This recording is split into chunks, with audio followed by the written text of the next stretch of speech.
Hey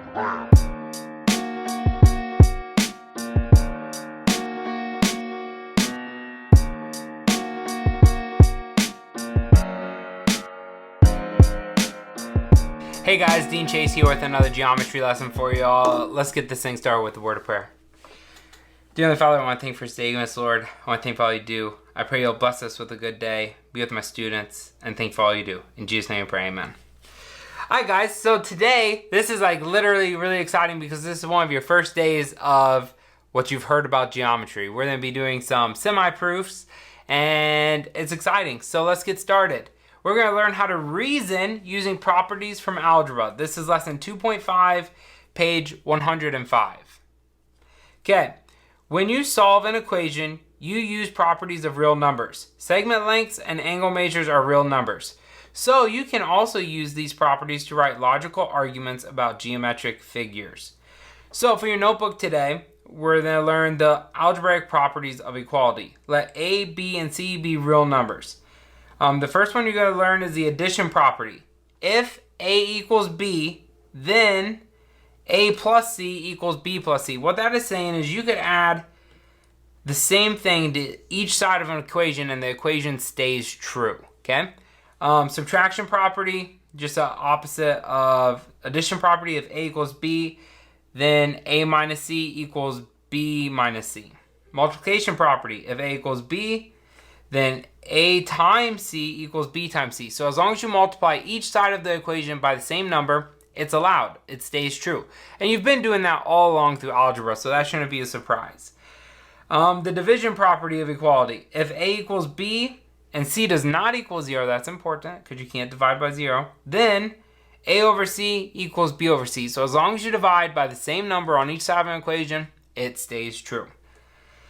And then lastly, the substitution property. If A equals B, then A can be substituted for B in any equation. Okay. That's for your notebook. Let's keep going. So, here we go. This is like the first step in writing proofs. That dreaded thing you've heard about all along with geometry.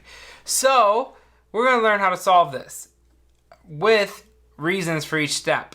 I like to do a table like this where I write the equation on one side and the reasons on the other because this is setting you up for success for the rest of geometry. A lot of people probably don't teach it this way at first, but I just feel like I'm setting you up for success. So, when you're solving an equation, what's the first thing you need to do? You need to write down the original equation. So, 3x plus 8 equals minus 4x minus 34. And why did we do that? Because that's the equation that is given to us. So we just write given, okay? What's the first thing you're going to do in solving this equation? Well, for me, I'm going to move the 4x over to this side of the equation. So to do that, we have to add 4x to each side of the equation. So 3x plus 8 plus 4x equals minus 4x minus 34 plus 4x. Now, this looks a little different than how I normally solve equations because normally I would have wrote the plus 4x directly under the x values. But this is literally what you're doing, and you're using the addition property of equality. Okay? Addition prop is abbreviated of an equality. Okay? In geometry, you write so much, you start abbreviating a lot. So I'll do my best to try and explain when I do abbreviate. But this is addition property of equality. And honestly, if I was handwriting it, I wouldn't even probably write addition. I'd write a plus sign. It really just depends on how much your teacher's willing to put up with. I understand the student's pain of writing, so I try and put up with a lot. Okay, so after we add, the next thing we want to do is simplify. So our 4x's are going to cancel out, and we're going to combine our 4x and our 3x to be 7x. Plus 8 equals minus 34. Now, what would you want to do? I would suggest subtracting 8 from each side of the equation. Oh, and our reason was simplify. We just simplified the equation.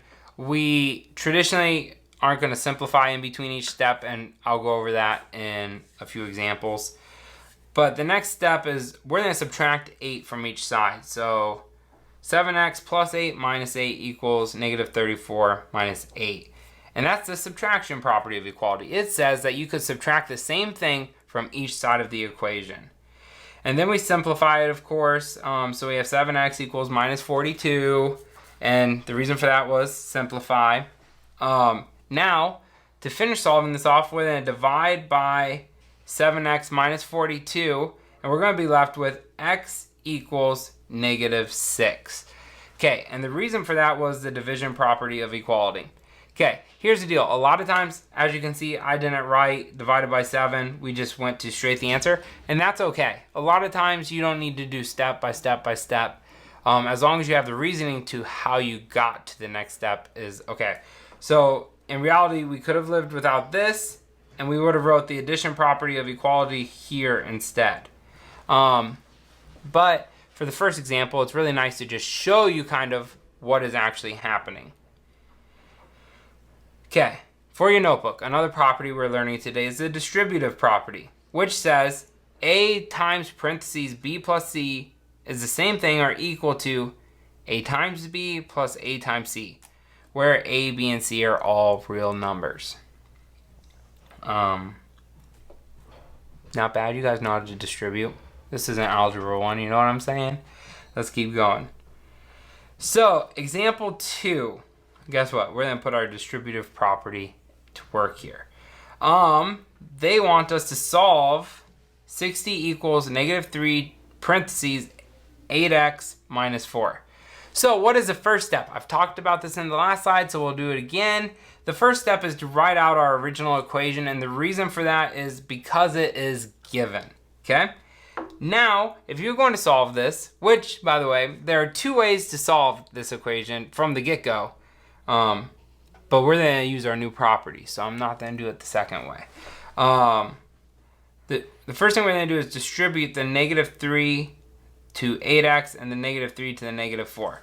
So we're going to be left with 60 equals minus 24x plus 12. Because negative 3 times 8x is the minus 24x. Negative 3 times negative 4 gave us a positive 12. And the reason for that is the distributive property, the one we just learned, okay? Now, it's very simple solving from here on out. All we have to do is subtract 12 from each side of the equation, and we're going to be left with 48 equals negative 24x, okay? And that would be the subtraction property of equality because we subtracted 12 from each side of the equation. Do you see how we didn't have to do the simplify step there? We just wrote down the answer we were going to get. Okay, lastly, we're going to divide each side by 24 to get x alone, and negative 2 is going to equal x. And the property that allows us to divide by negative 24 on each side of the equation is the division property of equality. I hope that makes sense. I hope I'm not rushing through this. I do have class in like 10 minutes, so I'm trying to get this done. But I also care about you guys, so let's keep going. This should be example 3. Sorry about that. The cost of using a certain cell phone can be modeled by the plan rate formula. C equals 0.03 parentheses M minus 300 plus 39.99, where M represents the number of minutes over 300. Solve the formula for M. So ultimately, we're trying to get this M by itself. This is just some pretty heavy algebra that we're going to be working through. So the first thing, we got to write down our original equation, right? And the reason for that is going to be given, because that's always the first step, okay? Now, if we're going to solve this, the first thing we're going to do is probably distribute. Oh, by the way, I wrote 0.3 instead of 0.30, just for saving space and writing less, you know? That's what I'm all about. So, 0.3 times M, and then 0.3 times negative 300. Okay, we're going to distribute that. So, we're going to be left with C equals 0.3M minus 90 plus 39.99. And the reason for that is we distributed. So we use the distributive property of equality. Next, we're actually going to simplify. Because when we combine like terms when we're solving reasonably, we just call that simplifying. So, negative 90 plus 39.99 is going to give us 50.01. So C equals 0.3M minus 50.01. And like I said, that was simplifying. Combining like terms, simplifying, all the same thing. The next thing, we're ultimately trying to get m by itself. So the next thing we're going to do is move this 50.01 to this side of the equation. Well, it's minus 50 here, so we're going to add 50.01 to each side of the equation. And it'll cancel out over here, and we'll have c plus 50.01 equals 0.3m. Okay? And what allows us to add something to both sides of the equation is just simply the addition property of equality.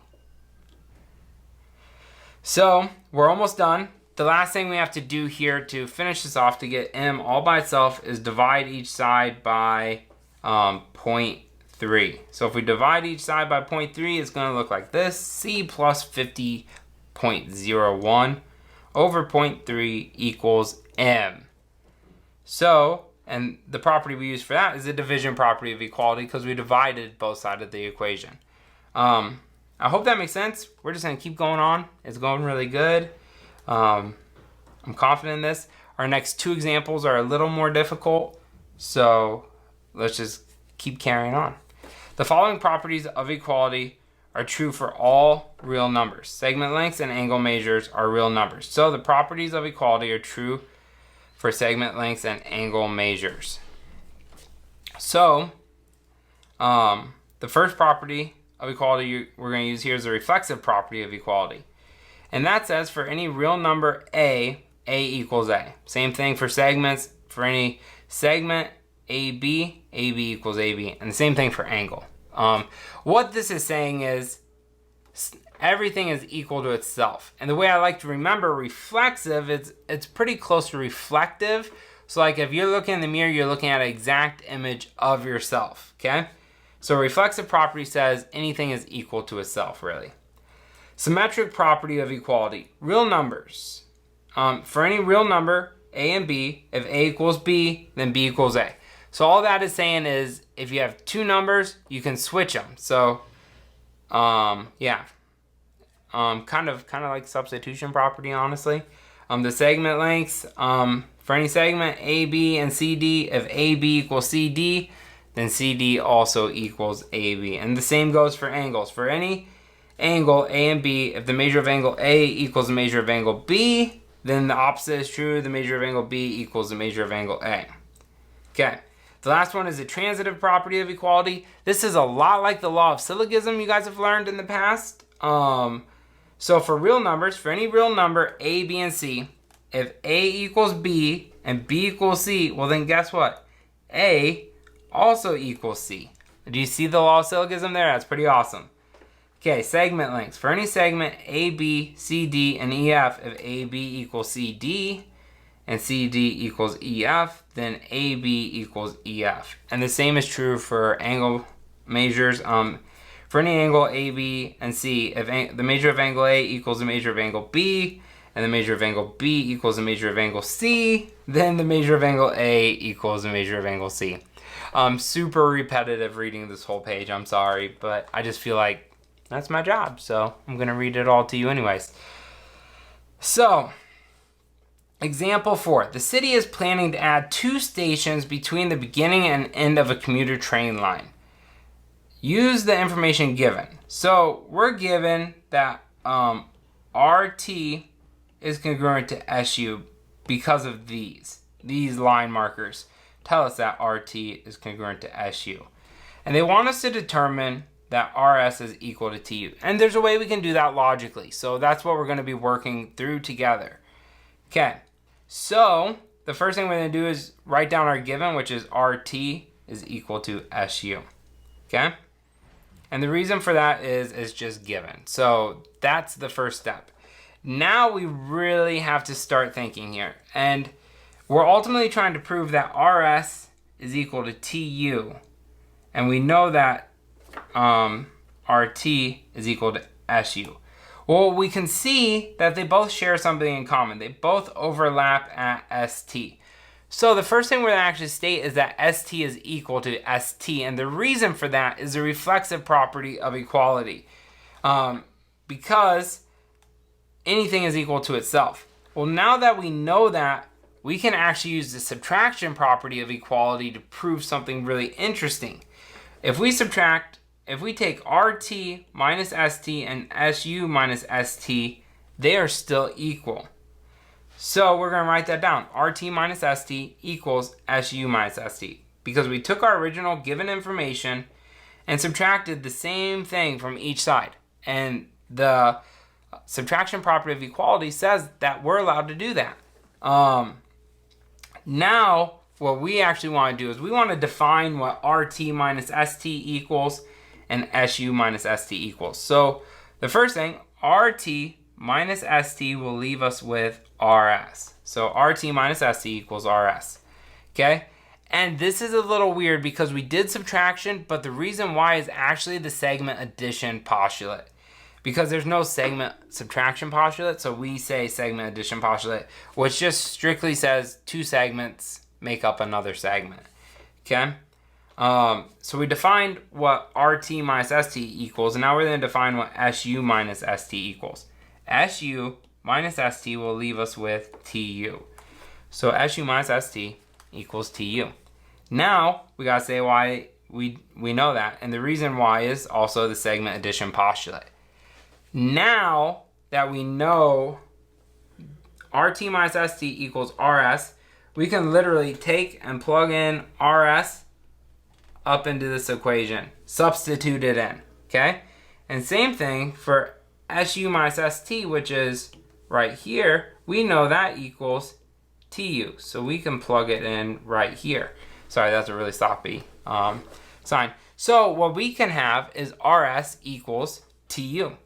Now, check this out. That was our original goal, was to prove that RS equals TU.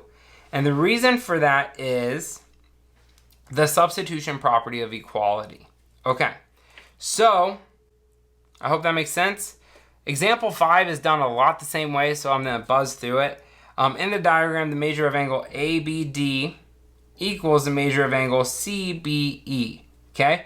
Show that the measure of angle 1 equals the measure of angle 3. So the first thing we have to do, write our givens. Okay? And the reason why is a given. Okay, the next thing we're going to do is a lot like the last one. We're going to state that angle 2 is congruent to angle 2 because those overlap right there, right? And what property is that? The reflexive property, okay? Next, last time we did this measure minus angle 2 and this measure minus angle 2, but we did it for segments. Well, the same thing applies to angles. So we're going to do the same thing. The measure of angle ABD minus the measure of angle 2 equals the measure of angle CBE minus the measure of angle 2. Okay? And the reason for that is the subtraction property of equality. We're allowed to subtract the same thing from each side of the equation. Now we're going to state what each of these sides become with the subtraction. So the measure of angle ABD minus the measure of angle 2 equals the measure of angle 1. And that is the angle addition postulate. Same thing, the measure of angle CBE minus the measure of angle 2 equals the measure of angle 3, which is the angle addition postulate. Do you see? It's all kind of the same. The book actually works through these a little differently in their examples, so I'd suggest you take a look at them if you have the book on hand. Otherwise, just do your best. Now, we know that this equals a measure of angle 1, and this equals a measure of angle 3. So we're able to substitute it in for the measure of angle 1 goes here, and the measure of angle 3 goes here, where a measure of angle 1 equals the measure of angle 3. And to do that, we substituted, so we use the substitution property of equality. That's it, guys. Not a bad lesson. I hope you learned a lot. Hope you guys are following along. Thank you for all the likes and comments. Please keep them coming. Feel free to subscribe anytime you want. And thank you. You guys have a good day. See ya!